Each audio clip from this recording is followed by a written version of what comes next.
আজকের একটা সত্যি কথা বলি। আমরা অনেক সময় ভালোবাসার জন্য না, ভুল মানুষকে ধরে রাখার জন্য কষ্ট পাই। আপনি কাউকে ভালোবাসেন, কিন্তু সে কি আপনাকে একইভাবে মূল্য দেয়? রিলেশনশিপে সবচেয়ে গুরুত্বপূর্ণ জিনিসটা কি জানেন? ভালোবাসা না, রেসপেক্ট। যেখানে রেসপেক্ট নেই সেখানে ভালোবাসা টিকে না। আরেকটা ভুল আমরা করি, আমরা রেড ফ্ল্যাগগুলো শুরুতেই দেখি, কিন্তু ইগনোর করি কারণ আমরা হারাতে চাই না। কিন্তু একটা কথা মনে রাখবেন, আপনি যাকে ধরে রাখার চেষ্টা করছেন, হয়তো সে কখনোই আপনার ছিল না।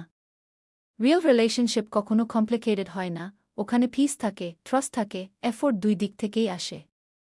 তাই নিজেকে প্রশ্ন করুন, আপনি কি ভালোবাসা পাচ্ছেন, নাকি শুধু অভ্যাস ধরে রেখেছেন?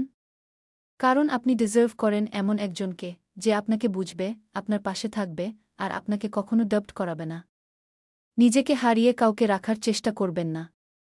কারণ রাইট পারসন কখনো আপনাকে হারাতে দিবে না।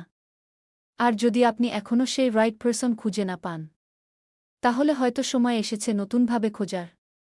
সোলমেট অ্যাপ, যেখানে আপনি খুঁজে পেতে পারেন এমন একজনকে, যে সত্যিই আপনাকে বুঝবে। Take care of your heart.